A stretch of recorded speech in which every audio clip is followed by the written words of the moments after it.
देशाच्या राजकारणातील सह्याद्री आदरणीय पद्मभूषण शरदचंद्रजी पवार साहेब बोलतात. जोरदार ताली.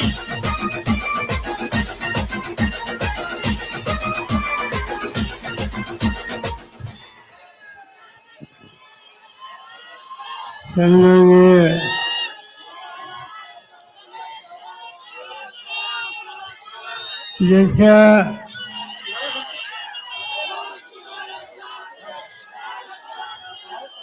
निवडणुकीच्यासाठी आपण हजारोच्या संख्येने या ठिकाणी उपस्थित आहात. जे महाविकास आघाडीचे उमेदवार प्रभाकर राजेजी यांचे आत्ताच विचार आपण ऐकले ते तुम्हा सगळ्यांचे तरुण आणि अत्यंत जागरूक खासदार जयश्री मोहिते, व्यासपीठाचे सगळे मान्यवर आणि उपस्थित बंधू भगिनी, मला याच्यानंतर आणखी एक सभा आहे. आणखी सभा संपल्याच्या नंतर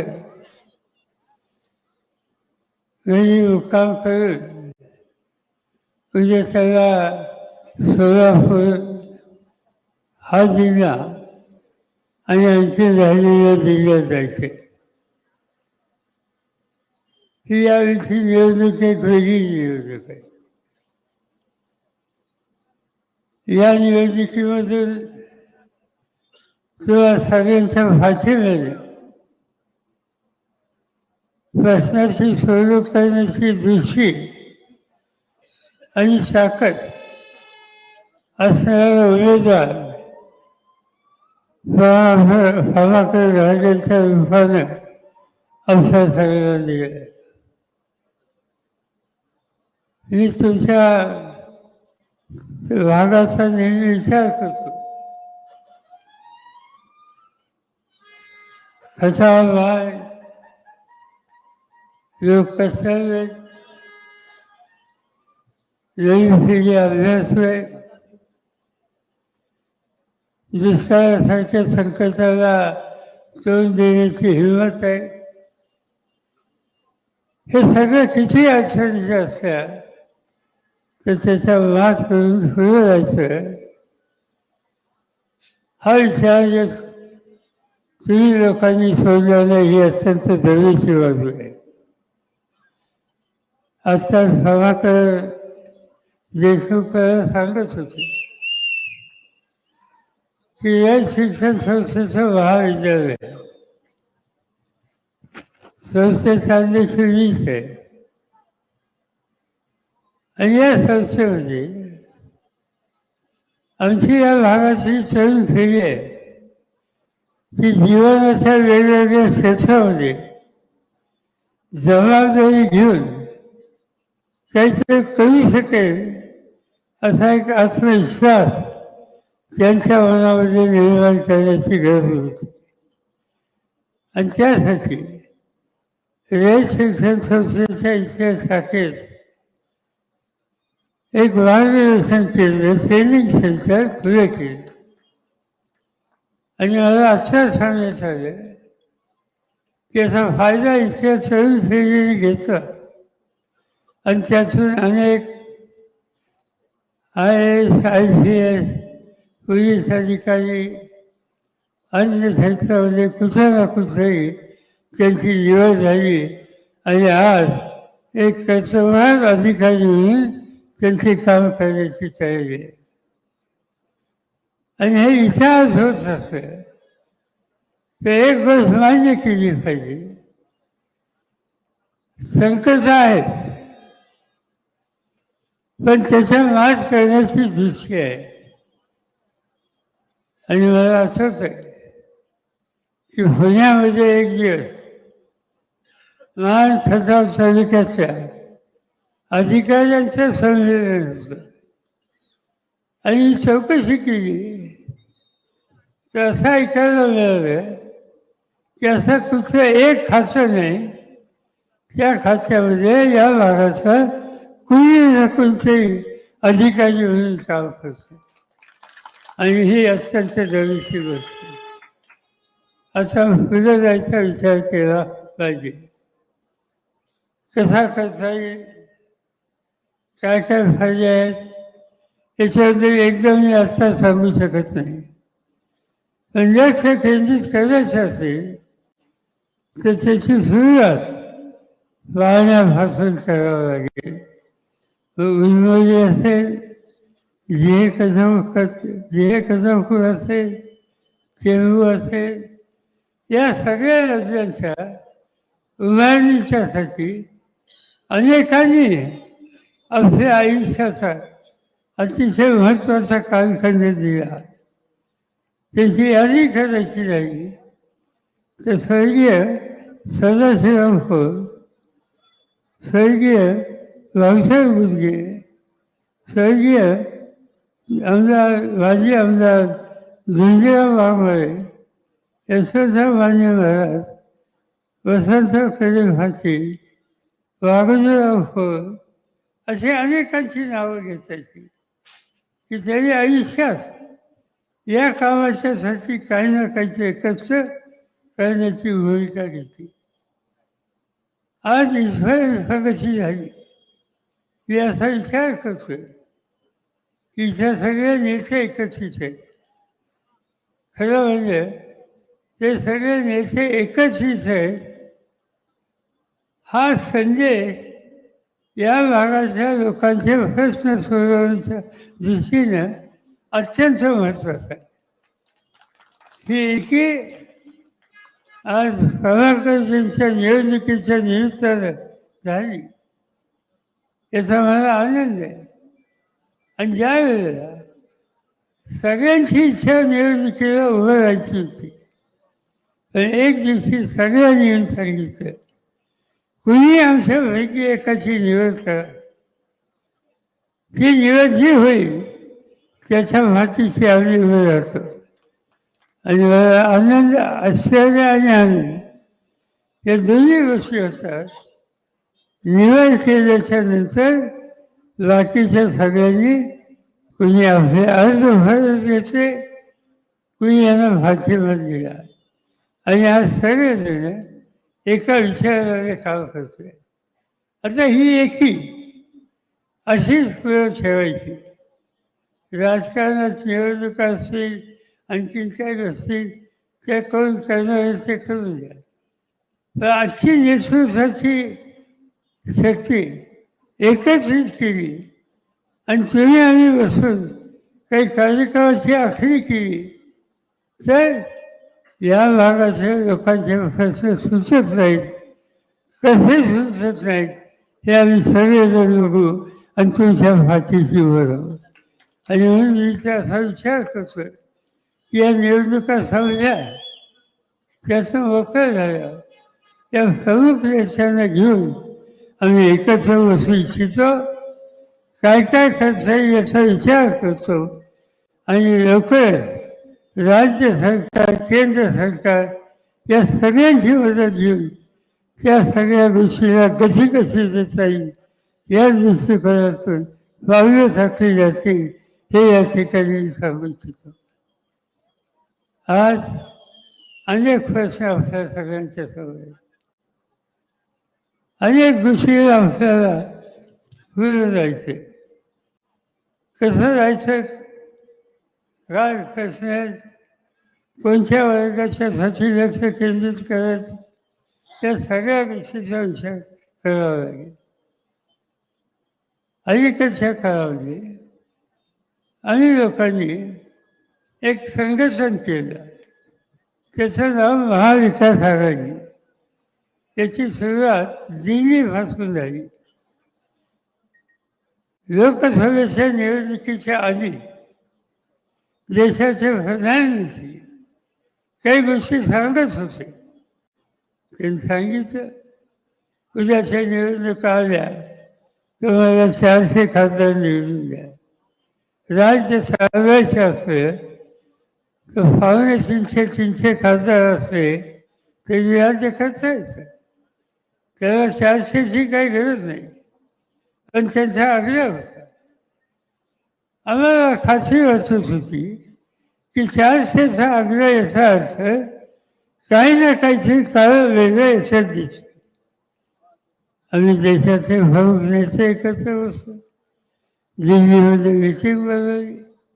मिटिंगला सोनिया गांधी होत्या, मिटिंगला राहुल गांधी होते, मिटिंगला मी स्वतः होतो.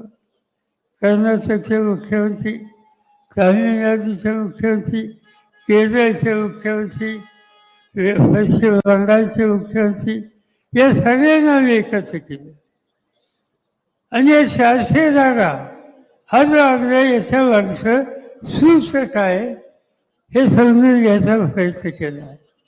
आणि आमच्या चर्चेचा निष्कर्ष आला की जर या देशामध्ये घटनेमध्ये काही बदल करायचा असेल, डॉक्टर बाबासाहेब आंबेडकरांनी जी घटना दिली तिला धक्का द्यायचा असेल तर त्याच्यासाठी अधिक खासदारांची गरज असते. आणि म्हणून या देशाची घटना ही जतन करायची असेल तर आम्हाला एकत्र येऊन हा 400चा वायदा करणाऱ्यांना आवडलं पाहिजे. आणि ते काम आम्ही लोकांनी केलं. महाराष्ट्राने त्याच्यामध्ये अतिशय योगदान दिलं. लोकसभेच्या निवडणुकीच्या वेळेला महाराष्ट्राने 48पैकी 30 जागा आम्हाला लोकांना दिल्या. आणि या 30 जागेच्या जोरावर आणि अन्य राज्याच्या मदतीवर आम्ही निर्णय घेऊ शकलो की कुठल्याही प्रश्न सोडवण्याच्यासाठी आम्ही सत्तेचा वापर करू, पण बाबासाहेब आंबेडकरांच्या घटनेला व्यक्तिंची धक्का लावून देणार नाही. आणि त्याचं काम आज त्या ठिकाणी आता ती निवडणूक झाली, आता विधानसभेची निवडणूक. आणि आमचा प्रयत्न आहे की या विधानसभेच्या निवडणुकीमध्ये महाराष्ट्रामध्ये महाविकास आघाडीच्या वतीनं एकत्र येऊन या निवडणुका आपण लढू. आणि माझी खात्री आहे की या निवडणुका एकत्र लढवल्या तेव्हा लोकांची मदत असली तर आम्हाला 100% यश आल्याचं राहणार नाही. आणि यश एकदा आल्याच्या नंतर सत्ता हातात येईल. मगाशी काही पक्षांनी विशेषतः आमच्या खासदारांनी काही प्रश्न मांडले. प्रश्न महत्त्वाचे आहेत, पण सत्ताचं उत्तर द्यायचं असेल तर हातात सत्ता पाहिजे, हातात अधिकार पाहिजे. जोपर्यंत महाराष्ट्राच्या प्रश्नाची सोडवणूक करण्यासाठी महाराष्ट्रात काम करण्याचा अधिकार आम्हा लोकांच्या हातामध्ये तुम्ही देत नाही तोपर्यंत हे करतो ते करतो हे सांगून काही उपयोग होणार नाही. कारण करण्यासाठी लागणारा अधिकार हाच पुढे आमच्या हातात आहे. आणि म्हणून आमचा प्रयत्न आहे की आता विधानसभेची निवडणूक आली एकसंघ राहू, लोकांचा पाठिंबा घेऊ, जबरदस्त शक्ती तयार करू. आणि या शक्तीच्या जोरावर परिवर्तन आणण्याच्या दृष्टीनं काळजी करणं हा निकाल त्या ठिकाणी करूया. समाजात काही घटक आहेत, स्त्रियांचा घटक आहे. आज सांगतात प्रधानमंत्री त्यांचे सहकारी महाराष्ट्राचे माजी मुख्यमंत्री देवेंद्र फडणवीस आणि ते सगळे सांगतात की महिलांचे प्रश्न आम्ही सोडवणार. कसे सोडवणार? आम्ही एक योजना काढली, लाडकी बहीण. चांगली गोष्ट आहे. लाडक्या बहिणीचं हित जपण्याच्यासाठी काही पावलं टाकत असतील तर आमचा काही विरोध नाही. पण आज खऱ्या अर्थानं गरज काय? एका बाजूने आम्ही लाडक्या बहिणीचं कौतुक करतो आणि दुसऱ्या बाजूने महाराष्ट्रामध्ये या भाजपची जी राजवट आहे त्यांच्या कालखंडामध्ये किती महिला त्यांच्या अत्याचार झाले याची माहिती तुम्हाला आहे. या 2 वर्षामध्ये महाराष्ट्रामध्ये